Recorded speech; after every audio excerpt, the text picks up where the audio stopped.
Hello, guys. David Voth here. Oh, buddy, is it a beautiful day here in Alabama? I hope you're having a wonderful day.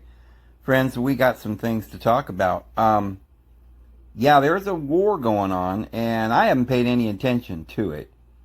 Um, you know, After all the other crises that we've had to endure, I mean, the sky had been falling, the earth was opening up, and we're all going to be swallowed up by some volcano, and transgenderism is going to sweep the world and steal our brains, and all the terrible things that's going on. All the little birdies are flying down from the sky and crashing into the trees, and it was really getting bad. And I started thinking, man, I better stop watching this stuff because it's kind of depressing me.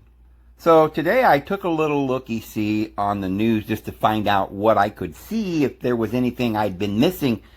And I'll be darned, that darn Russian war is still going on. It says Russia pushes the Ukrainian forces to the outskirts of key eastern city. So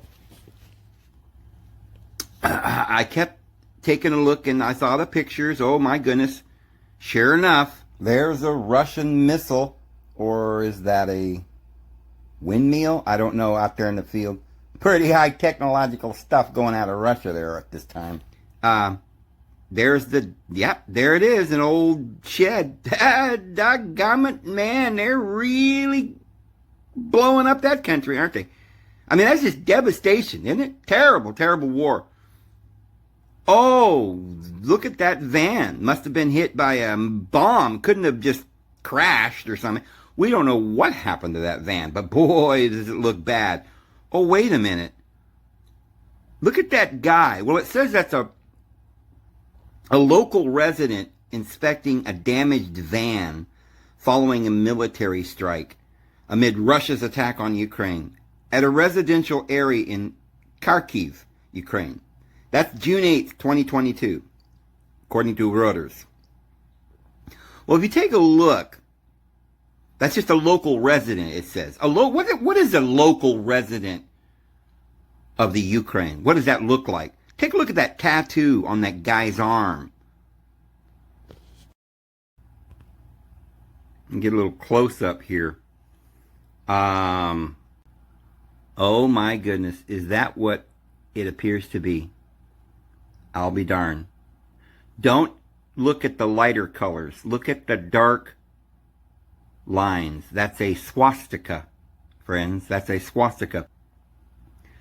So just some local resident snooping around in a van with a swastika. Now, the Russians are saying that they're trying to root out some sort of Atheism. And of course, over here in America, we're like, what? You're not even allowed to talk about that. So it couldn't possibly be true because we don't let you talk about stuff like that. Okay, so don't even think about something like that. You're not allowed to even think about that. You're not allowed to believe that such a thing could possibly happen. Why, we defeated those people back in 1945.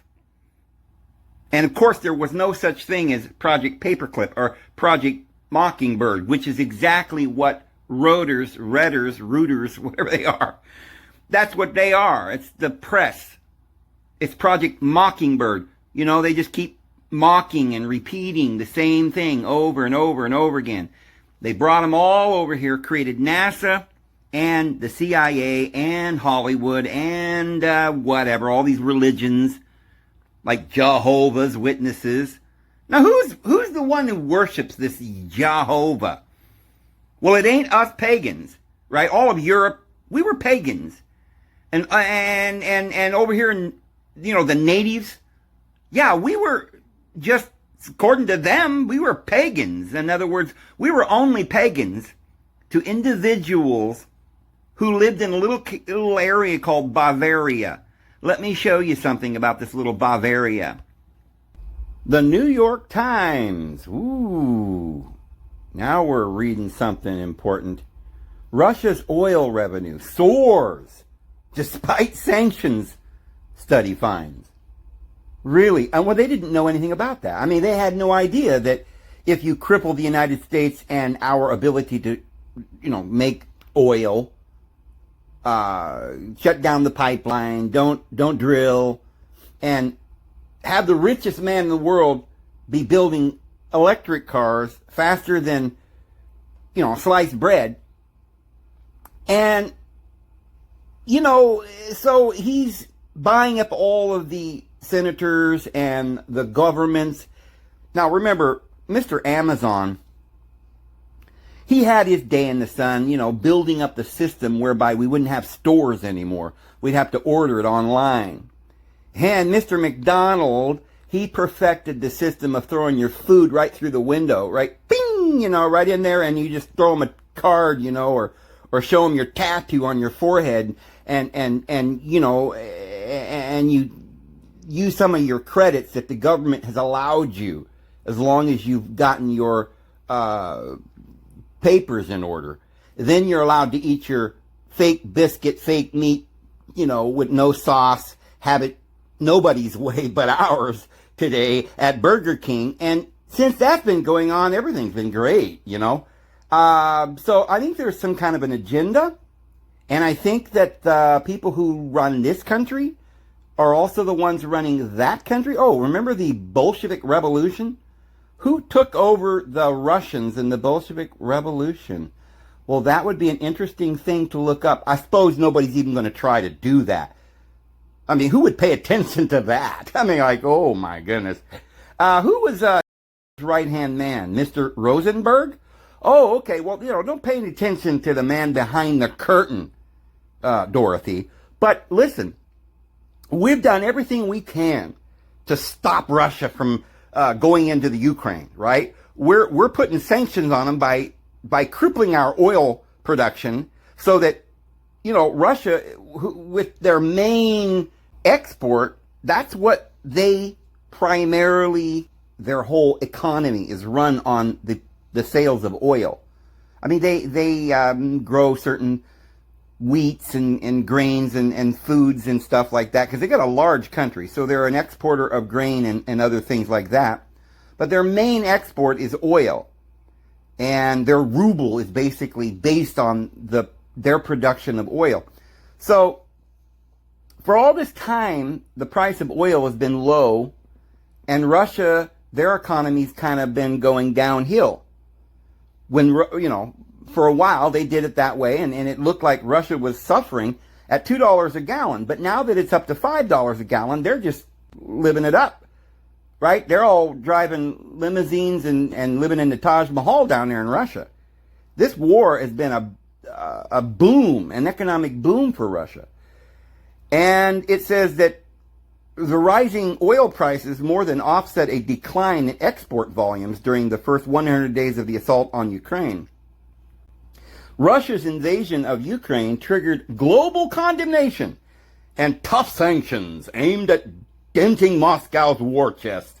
Oh, it's tough. But what they don't tell you is they were promoting Russia. They run Russia. That's why we had the thingy over here. Remember that 2 years of the thing? And all the little mom and pops went out of business?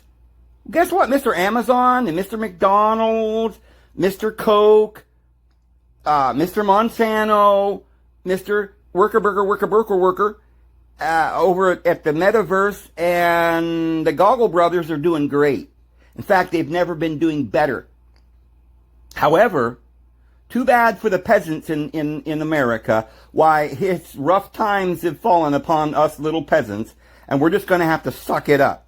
Same thing with the Russians and the Ukrainians. Listen, there's a lot of people in Ukraine that those Nazis would like to get rid of, right? I mean, they already had that country, and they've got our country too. But there's a lot of people.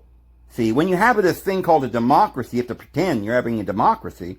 Well, there's going to be some people coming up through the cracks, gaining steam and making some money and kind of, it's not so bad that they make a little money.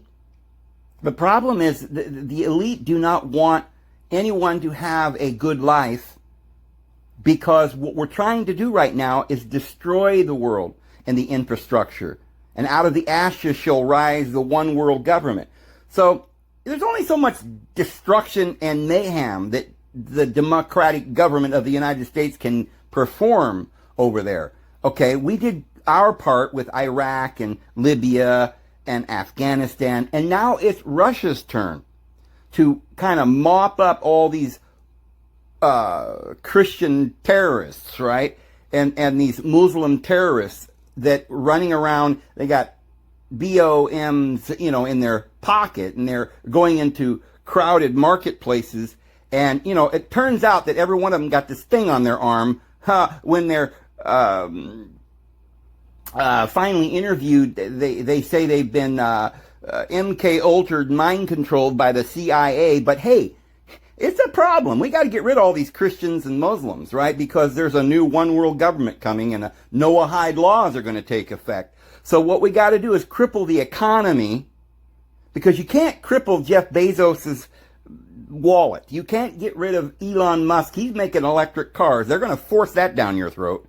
So they're not worried, but it's just a way to kind of get rid of all these worthless peasants that are trying to, like little bottom feeders they're not good for anything. They're just wasting our time. We've got to spend all this money, making roads for these weirdos, and so what we do is we have a campaign of trying to make the children believe they're vampires and zombies, and let's see if we can make the children believe that we need to cut off parts of our body and paint our skin green and remove our teeth and put big holes in our head. There's a lot of things we can do to debilitate the world by attacking the children and the economy and the little mom and pop stores and the whole system that we have today. Get rid of all the ancient religions, the mysteries. Take away the mushrooms, the herbs, poison them, put the poison in the water, put the poison in their mind, put out the propaganda. Boy, we're almost there, brothers. Ooh, brothers and sisters, one world utopian is just around the corner, and I'm telling you, it ain't what you would like to live in. But, well, yeah, Russia is just doing wonderful right now. And so we're going to go ahead and keep this policy up, because that's probably what we wanted in the first place. And then here's from the Washington Post. Russia's oil earnings are booming. The U.S. and Europe need a new plan. I think that's the plan, guys. When are we going to wake up and realize that there's two parties? And the reason for that is that one party can be against all the evil in the world, theoretically. And they got their hands tied. There's nothing they can do, but we'll vote for them if they allow us to, because we want to put those people in because they're for us. All these bad guys on the other side, these bad Democrats and socialists, they're trying to kill us all, right? So it's just, it's terrible. There's nothing we can do. They've somehow just taken over. And then 4 years later, now we voted the Republicans in, and those bad Democrats are out. Okay, but we never repair the damage that the other side did. We don't really want to repair it. It's just a way that whenever we're doing bad things to the people, we can make the people believe that there are some good people in the world don't want this, but we can't help it. It's just happening. They're steamrolling us. So now there's another group of people that they've convinced the other way, right? They're not Democrats, they're Republicans. So when their man gets in, then we go out and we strengthen the military, hire more police, build more schools, more propaganda, more prisons, more, we just increase the infrastructure around all the evil that the other side has already put up. We don't get rid of their bad stuff, right? They've been bringing in terrorists across the Mexican border for now about 8 years. So by the time, if Trump ever gets in there and gets his wall built, you think they'll expel all these people? No. They might make it look like they're doing it. They always have a charade going on to make it look like they're trying to fix things. Like they supposedly arrested Epstein, right? And then he went to jail and then he just disappeared. See how they do that? So, yeah, Russia earnings are booming.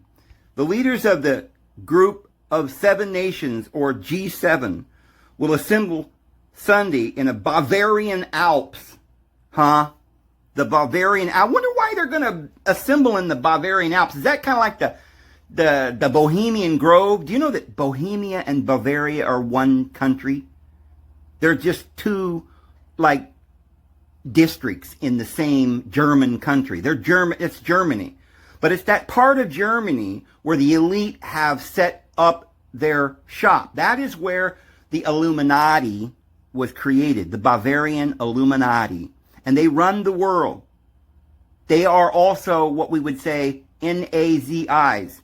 They started a war. They financed all sides. Russian side, United States. They had propaganda on our radio and television. Be a patriot and kill a German, you know.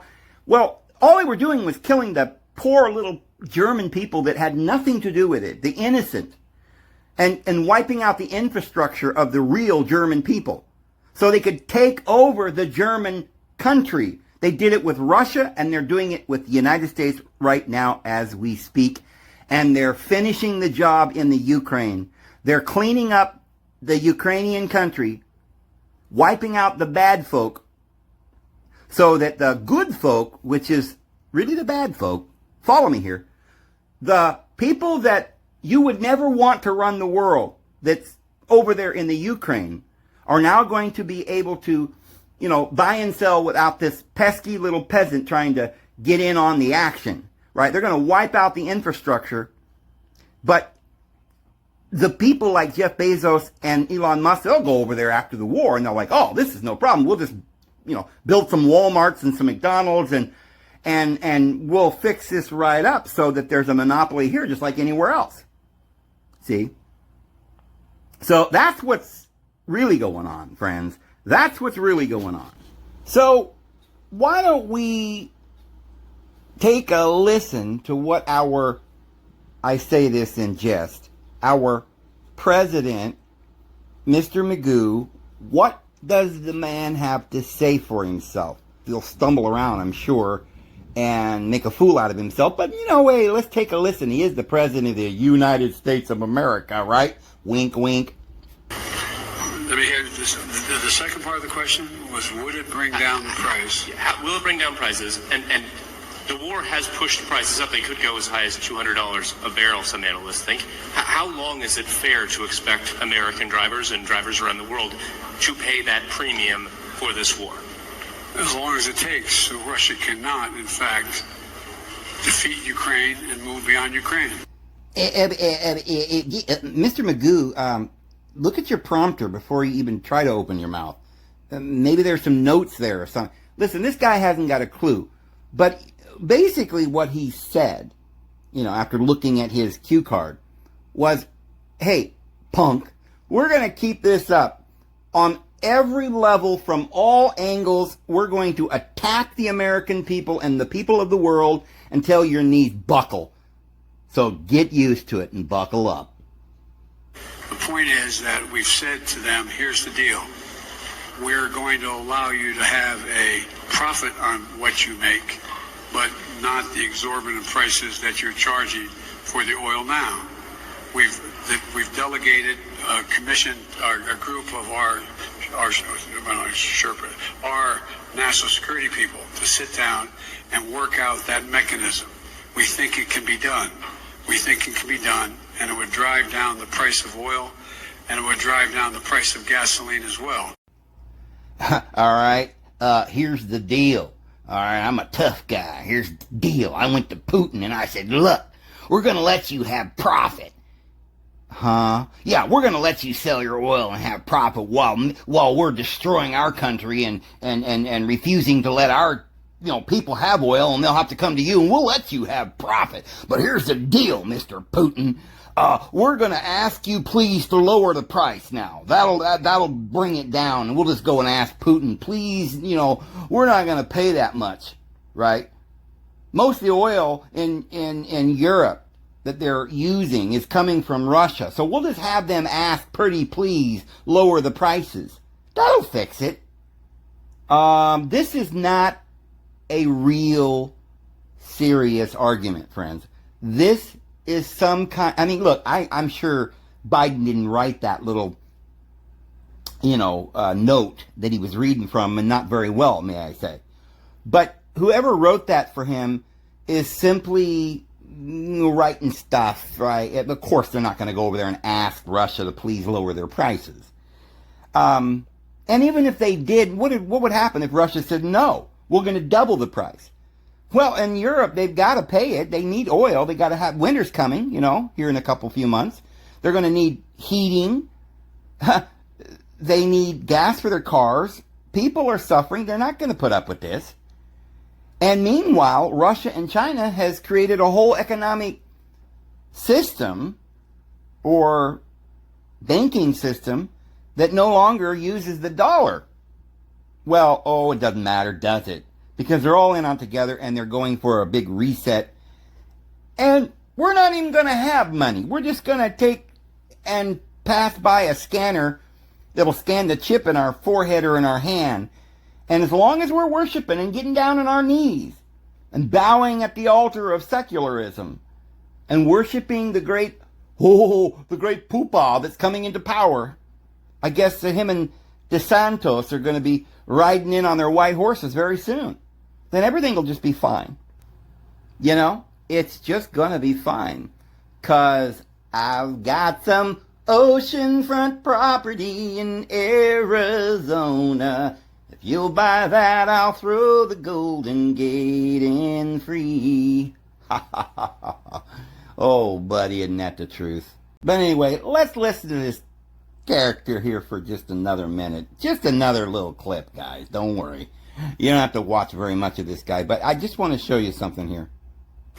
If we do these things, it's estimated we could bring down tomorrow, if Congress agreed and the states agreed, we could bring down the price of oil about $1 a gallon at the pump, in that range. And so we could have immediate relief. So, in answer to your question, that is all orchestrated. The people asking the questions are just, they all get together before this whole thing and decide what questions they're going to ask and how they're going to manipulate the public's opinion on all these issues. Make them think we're asking tough questions there, and we'll give some tough answers, but nothing will be cleared up. It's just a bunch of garbage. So Biden says, yeah, we're going to ask everybody to play fair and don't worry about it. The price of gas is going to go down eventually. Once I get out of office and we have all these electric cars everywhere and you don't need gas anymore. But I want to show you another article by the New York Times. Now take a look at this. So here's another article from the New York Times. And I want to read that to you. It says, why Vladimir Putin invokes that word, to justify his invasion of the Ukraine. Billboards quoting President Vladimir V. Putin in Simferopol, Crimea this month.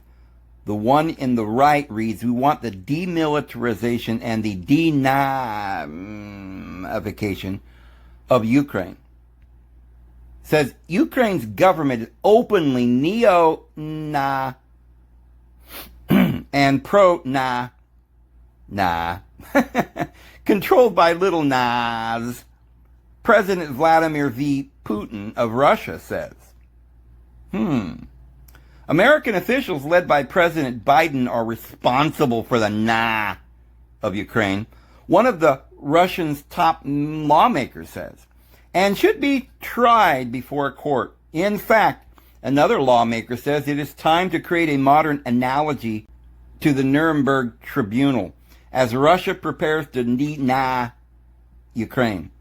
In case the message was not clear, the Kremlin's marquee weekly news show aired black and white footage on Sunday of German nah being hanged on what is now central Kiev's Independence Square. The men drop dangling from a long beam and the crowd cheers. The language of Russia's invasion of Ukraine has been dominated by the word nah, a puzzling assertion about a country whose president Volodymyr Zelensky is Judean. Why is everybody's name Vladimir? Whether you're in Russia or Ukraine, I mean, everybody's name is Vladimir. You got Vladimir Klitschko running the governor of Kiev. I mean, everybody's name is Vladimir. Anyway, this Volodymyr Zelensky is a Judean and who last fall signed a law combating anti-Semitism. You're not getting the point if you don't understand that the anti-Semitic laws are not going to stop the because the leader of that thing, the Hitler guy, his right-hand man was a man named Rosenberg. You see, what they do is they, like they do here, Democrat and socialist, one plays the bad guy, one plays the good guy. The bad guys mop up and kill all the people they don't like. The good guys come in and say, well, now that was just terrible. We should never let that happen again. Right? But it's just a ping pong thing, back and forth. So the good guys get in, supposedly, and then they do this thing where they strengthen the military and the schools and the propaganda. They don't go back and do anything to change what the bad guys, supposedly the bad guys, did to destroy all the peasants. They don't resurrect all the poor innocent souls that were killed. But what they do is they just cover it up, hide it, put it under the rug, act like, no, they vilify somebody and then demand that you're never allowed to talk about it. That way you can never go back and investigate what really happened. What happened? What led to World War I and II? What's leading up to this end of the world? What is their plans? Who's doing this? We don't know. We're not allowed to talk about it. I'm telling you, probably the only reason they're allowing us to even think about this now, or it's even being written somewhere in the paper, is because it already got out there, and it would be so obvious that the whole world would understand and know what's going on. But except for the controlled opposition. They will write about it in a skewed way, in a mockingly, pretentious way. Like, well, you idiots, you're so stupid. Oh, it's Putin. He's the socialist. He's the communist. He's the bad guy. But they don't tell you that the KGB is just like the CIA and was run by the same that took over Russia in the Bolshevik Revolution in 1917. That's all I got to say about that. Anyway, I think that's enough of that for today. And but we'll catch you tomorrow, guys. I hope you guys have a wonderful, wonderful evening. We'll see you. Have a good one.